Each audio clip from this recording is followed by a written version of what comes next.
ఏపీలో red book రాజ్యాంగం నడుస్తోందని ఆరోపించారు మాజీ మంత్రి విడుదల రజని. పిన్నెల్లి సోదరులపై కేసులే ఎందుకు నిదర్శనమన్నారు. మాచర్ల నియోజకవర్గంలో జరిగిన డబుల్ మర్డర్స్ కు పిన్నెల్లికి ఏం సంబంధమని ప్రశ్నించారు. మరి వీళ్ళు వాళ్ళ యొక్క ఆధిపత్య పోరులో భాగంగా హత్య దాకా వెళ్ళి దీన్ని ఏ మాత్రం కూడా సంబంధం లేనటువంటి పిన్నెల్లి రామకృష్ణారెడ్డి గారికి వాళ్ళ బ్రదర్ పిన్నెల్లి వెంకటరామరెడ్డి గారిని మరి ఇందులో వాళ్ళకి సంబంధం ఉందని ఈ కేసులో వాళ్ళని చేర్చడం, వాళ్ళ పేర్లు ఎఫ్ఐఆర్లో నమోదు చేయడం అనేది ఎంత దారుణమో ఒకసారి చూడండి. మొదట్లో ఈ హత్యకు సంబంధించినటువంటి ఎంక్వైరీ కానీ ఎస్పీ గారు వెళ్ళడం కానీ వాళ్ళ ఫ్యామిలీ మెంబర్స్ కానీ, అంటే ఈ చనిపోయినటువంటి వాళ్ళ ఫ్యామిలీ మెంబర్స్ కానీ అందరూ కూడా ఇది రాజకీయ కక్షల వల్లే, టీడీపీలోనే వాళ్లకు ఉన్నటువంటి గొడవల్లో భాగంగానే ఈ హత్య జరిగిందని స్పష్టంగా అక్కడ ఉన్నటువంటి వాళ్ళ ఇంట్లో ఫ్యామిలీ మెంబర్స్ ఆడలతో సైతం చెప్పారు. అలాగే ఎస్పీ గారు కూడా అదే మాట చెప్పారు.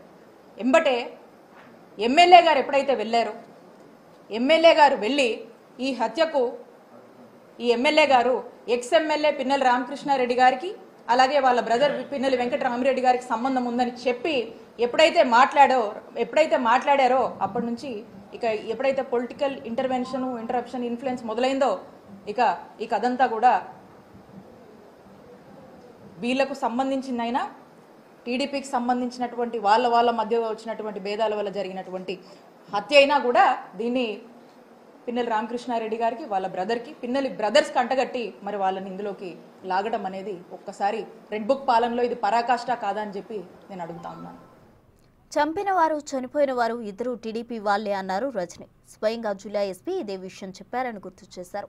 ఆధిపత్య పోరులో వారికి వారే చంపుకుంటే దాన్ని కూడా వైసీపీ వాళ్లకు అంటగడుతున్నారని మండిపడ్డారు.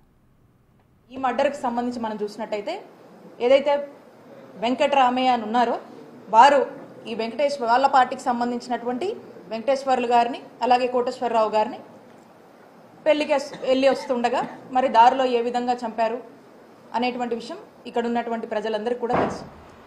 ఆ ఇన్సిడెంట్ అయినటువంటి ఎంబటే మన జిల్లాకు సంబంధించినటువంటి ఎస్పీ గారు అక్కడికి వెళ్ళి ఎక్కడైతే మర్డర్ జరిగిందో ఆ ప్లేస్కి వెళ్ళి అక్కడ ప్రిలిమినరీ ఎంక్వైరీ చేసి స్వయాన మన జిల్లా ఎస్పీ గారు ఏమని స్టేట్మెంట్ ఇచ్చారో ఇక్కడ ఉన్నటువంటి ప్రజలందరికీ కూడా తెలుసు. సో స్పష్టంగా చనిపోయిన వారు మరియు చంపిన వారిద్దరు కూడా టీడీపీ పార్టీ